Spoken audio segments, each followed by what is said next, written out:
Priority ക്യൂയുടെ പ്രത്യേകത എന്താണെന്ന് പറഞ്ഞു കഴിഞ്ഞാൽ, നമ്മളിപ്പോൾ ഒരു നോർമൽ ക്യൂവിൻ്റെ അകത്തേക്ക് ഇങ്ങനെ നിൽക്കുകയാണ് ആൾക്കാർ. അങ്ങനെ നിൽക്കുന്ന സമയത്ത് ചിലപ്പം ചില ഇമ്പോർട്ടൻറ്റ് വർക്ക് എന്താ പറയുക ചെയ്ത് തീർക്കേണ്ട ആൾക്കാർ അതിൻ്റെ അകത്ത് ഉണ്ടാവാം.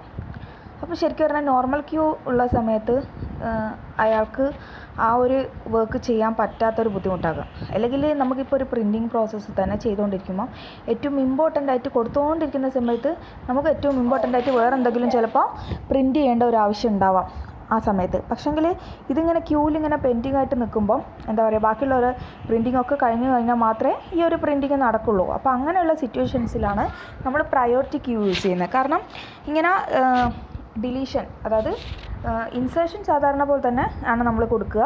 എന്ത് ചെയ്യും, 1 by 1 ആയിട്ട് ഓരോന്നിൻ്റെ പിറകെയായിട്ട്. പക്ഷെങ്കിൽ പ്രോസസ്സ് നടക്കുന്നതാണല്ലോ ശരിക്കും ഡിലീഷനെ കൊണ്ട് ഉദ്ദേശിക്കുന്നത്. അത് ശരിക്കും നടക്കുന്നതെന്ന് വെച്ച് കഴിഞ്ഞാൽ പ്രയോറിറ്റി വെച്ചിട്ട് ചില ആൾക്കാർക്ക് ഇപ്പോൾ ഒരു ക്യൂവിൽ നിൽക്കുന്ന ഒരു 5 ആൾക്കാർ ക്യൂവിൽ നിൽക്കുന്നുണ്ട്. 5 ആൾക്കാർ ക്യൂവിൽ നിൽക്കുന്നുണ്ടെങ്കിൽ കൂടെ ഒരു 3ാമത്തെ ആൾക്ക് ഒരു ഹയർ പ്രയോറിറ്റി ആയിരിക്കും, 4ാമത്തെ ആൾക്ക് അതിൻ്റെ തൊട്ട് ശേഷമുള്ള പ്രയോറിറ്റി. അപ്പോൾ 1ാമത്തെയും 2ാമത്തെയും ആൾക്കാരെക്കാട്ടും കൂടുതൽ പ്രയോറിറ്റി ഉള്ളത് ആരാണ്? 3ാമത് നിൽക്കുന്ന ആൾക്കും 4ാമത് നിൽക്കുന്ന ആൾക്കും.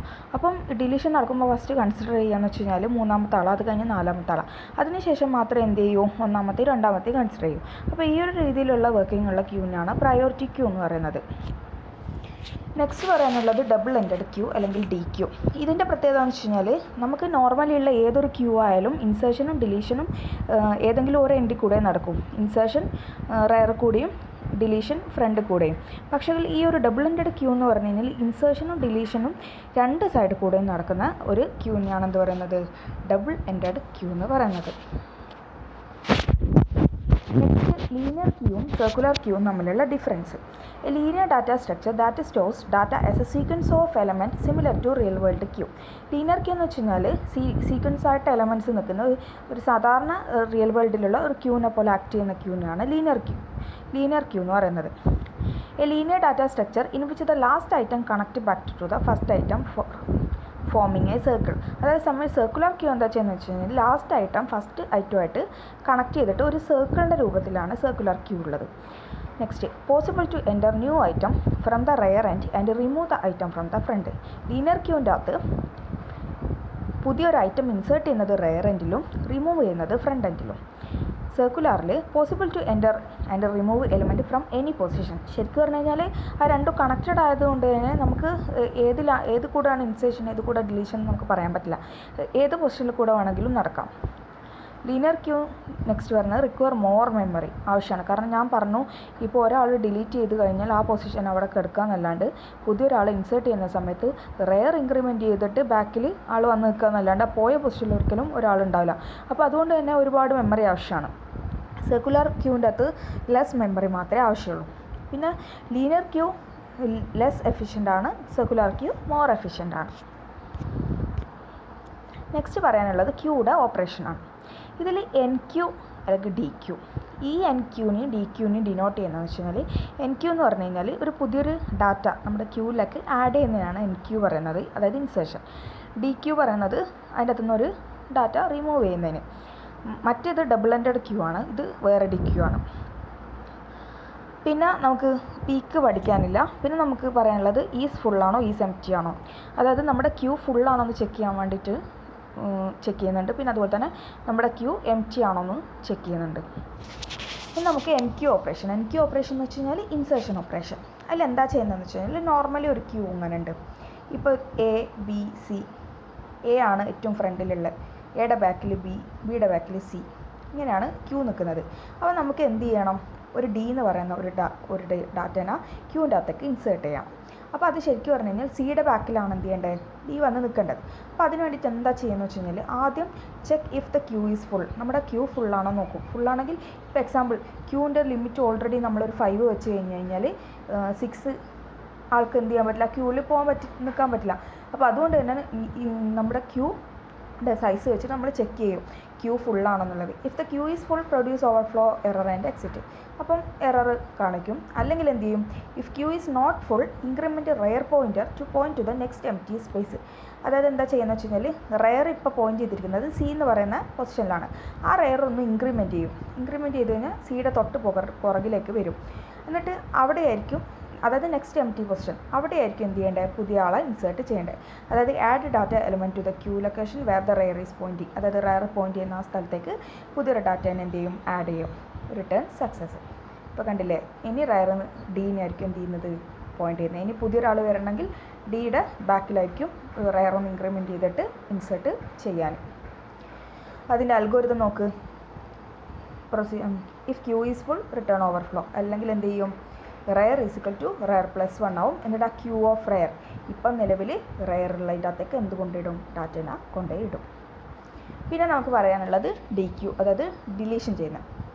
ഡിലീഷൻ ചെയ്യുന്നതെന്ന് വെച്ചാൽ ഇപ്പോൾ ഇതൊരു ക്യൂ ആണ്. ഈ ക്യൂവിൻ്റെ അകത്ത് എ ആണ് ഏറ്റവും ഫ്രണ്ടിലുള്ള, ബി സി ഡി ആണ് ഏറ്റവും ബാക്കിലുള്ളത്. അതുകൊണ്ടാണ് ഡിയുടെ പൊസിഷനിൽ റെയർ പോയിൻറ്റ് ചെയ്യുന്നത്. അപ്പോൾ നമുക്കൊരു ക്യൂവിൻ്റെ അകത്തേക്ക് ഡിലീഷൻ നടക്കണമെങ്കിൽ ക്യൂവിൽ ആരെങ്കിലും വേണ്ടേ? ക്യൂവിൽ ആരും ഇല്ലെങ്കിൽ എന്താ ഡിലീഷൻ നടക്കുമോ? ഇല്ല. അപ്പോൾ അതിന് വേണ്ടിയിട്ട് ആദ്യം ക്യൂ എം ടി ആണോ എന്ന് ചെക്ക് ചെയ്യും. എം ടി ആണെങ്കിൽ produce underflow error and exit. അല്ലെങ്കിൽ എന്താ ചെയ്യുകയെന്ന് വെച്ച് കഴിഞ്ഞാൽ നമ്മുടെ if the queue is not empty access the data where the front is pointing. അതായത് ഫ്രണ്ട് പോയിൻറ്റ് ചെയ്ത ആളെന്ത് ചെയ്യും, ആക്സസ് ചെയ്യും. അതായത് ഇവിടെ ഫ്രണ്ട് പോയിൻറ്റ് ചെയ്തിരിക്കുന്നത് എ എന്നെയാണ്. എ എന്നെ എടുക്കും. എന്നിട്ട് എന്ത് ചെയ്യും, increment front pointer to point to the next available data element. എന്നിട്ട് ഫ്രണ്ട് ഇൻക്രിമെൻറ്റ് ചെയ്യാന്ന് വെച്ച് കഴിഞ്ഞാൽ ഒരിക്കലും അത് മുന്നോട്ട് പോവുകയല്ലേ ചെയ്യുന്നത്. എയിലാണ് ഇപ്പോൾ ഫ്രണ്ട് ഉള്ളത്. അപ്പോൾ എനെ നമ്മൾ എടുത്തു കഴിഞ്ഞു. ഇനി ഫ്രണ്ട് എന്ന് പറയുന്നത് ഇൻക്രിമെൻറ്റ് ചെയ്യുമ്പോൾ തൊട്ട് പുറകിലേക്കാണ് പോകുന്നത്. തൊട്ട് പുറകിലാണ് എന്ത് ചെയ്യുന്നത്, ശരിക്കും ആളുള്ളത്. അപ്പോൾ എന്ത് ചെയ്യും, front equal to front plus 1 ബാക്കിലേക്കാണ് പോകുന്നത്. അതായത് നെക്സ്റ്റ് അവൈലബിൾ ആയിട്ടുള്ള ഡാറ്റ എലമെൻറ്റിൻ്റെയാണ് എന്ത് ചെയ്യുന്നത്, ഫ്രണ്ട് പോയിൻറ്റ് ചെയ്യുന്നത്. അപ്പോൾ ഇനി ഫ്രണ്ട് എന്ന് പറയുന്നത് എന്താണ്, ബി ആണ്. അതിൻ്റെ തൊട്ട് പുറകിൽ സി, അതിൻ്റെ തൊട്ട് പുറകിൽ ഡി. ഇങ്ങനെയാണ് ഒരു ക്യൂയുടെ ഡിലീഷൻ ഓപ്പറേഷൻ നടക്കുന്നത്. അതിൻ്റെ അൽഗോരിതം നോക്ക്. If queue is empty return underflow. Else ആണെങ്കിൽ എന്ത് ചെയ്യും, ഡാറ്റ എന്ന് പറഞ്ഞൊരു വേരിയബിളിലേക്ക് ക്യൂ ഓഫ് ഫ്രണ്ട്, ക്യൂവിൻ്റെ അകത്തുള്ള ഫ്രണ്ടിനെ എടുത്തിടും. അതിനുശേഷം ഫ്രണ്ട് പ്ലസ് 1 ആവും. ഫ്രണ്ട് ഒന്ന് ഇൻക്രിമെൻറ്റ് ചെയ്യും. ഫ്രണ്ട് ഒന്ന് ഇൻക്രിമെൻറ്റ് ചെയ്യാന്ന് പറഞ്ഞു കഴിഞ്ഞാൽ മുമ്പിലേക്ക് പോവുകയല്ല ചെയ്യുക, പുറകിലേക്കാണ്. കാരണം നമ്മളൊരു ക്യൂവിന് എണ്ണുന്ന സമയത്ത് 1 2 3 4 5 അങ്ങനെയാണ്. അപ്പോൾ 1 ആണ് ഫ്രണ്ടിലുള്ളെങ്കിൽ ഇൻക്രിമെൻറ്റ് ചെയ്യുമ്പോൾ 2ലേക്കാണ് മാറും. അപ്പോൾ അങ്ങനെയാണ് എന്ത് ചെയ്യുന്നത്, ഫ്രണ്ട് ഇൻക്രിമെൻറ്റ് ചെയ്യുന്നത്. ഒരിക്കലും മുന്നോട്ടല്ല. അതുപോലെ തന്നെ റെയർ ഇപ്പോൾ 5 ആണെങ്കിൽ അത് ഇൻക്രിമെൻറ്റ് ചെയ്യാന്ന് വെച്ച് കഴിഞ്ഞാൽ 5 പ്ലസ് 1 6ലേക്കാണ്, ബാക്കിലേക്കാണ് എന്ത് ചെയ്യുന്നത്, അതും പോകുന്നത്.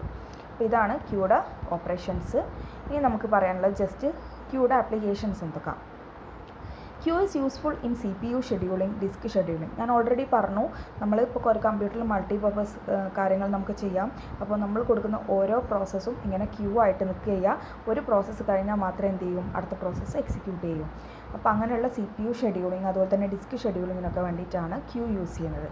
പിന്നെ when data is transferred asynchronously between 2 process, queue is used for synchronisation. Example IO buffer, pipes, file, IO etcetera. ഇപ്പോൾ എക്സാമ്പിൾ ഒരു 2 പ്രോസസ്സ് നടന്നുകൊണ്ടിരിക്കുമ്പോൾ അതിലേതെങ്കിലും ഒരു പ്രോസസ്സിന് IO ബഫറായി വരാം. ഇപ്പോൾ എക്സാമ്പിൾ ഏതോ ഒരു വർക്ക് നടന്നുകൊണ്ടിരിക്കുക. അപ്പം ഒരു വർക്ക് ഫിനിഷ് ചെയ്ത് കഴിഞ്ഞാൽ ആ വർക്കിന് എന്താവശ്യമാണ്, IO ബഫർ. ഇപ്പോൾ example input output printing process ആവശ്യമാണ്. അപ്പോൾ അതെന്ത് ചെയ്യും, ക്യൂവിലേക്ക് പോകും. അടുത്ത ആളാണ് എന്ത് ചെയ്യുക, മറ്റേൻ്റെ അകത്തേക്ക് എക്സിക്യൂട്ട് ചെയ്യുക. അങ്ങനെയുള്ള ആവശ്യങ്ങൾക്കൊക്കെ വേണ്ടിയിട്ട് എന്ത് ചെയ്യുന്നുണ്ട്, ക്യൂ യൂസ് ചെയ്യുന്നുണ്ട്. പിന്നെ in real life call centre phone system will use queues to hold people calling them in an order until a service representatives is free. അതായത് ഒരു കോൾ സെൻറ്റർ ഫോൺ സിസ്റ്റത്തിലാണെങ്കിൽ ഒരാൾ വിളിച്ചു കഴിഞ്ഞാൽ മാത്രമേ എന്ത് ചെയ്യും, അടുത്ത ആൾക്ക് വിളിക്കാനുള്ള ഒരു ഓപ്പർച്യൂണിറ്റി കിട്ടും. നമ്മൾ നോർമലി ലൈഫിലുള്ള ക്യൂയുടെ കാര്യമാണ് പറഞ്ഞത്. അപ്പോൾ ഇത്രയും കാര്യങ്ങളാണ് നമ്മുടെ ക്യൂവിനെ കുറിച്ചിട്ട് പറയാനുള്ളത്. അപ്പോൾ നിങ്ങൾ ഇത് നോക്കിയിട്ട് എന്ത് ചെയ്യുക, അൽഗോരിതമൊക്കെ എഴുതുക.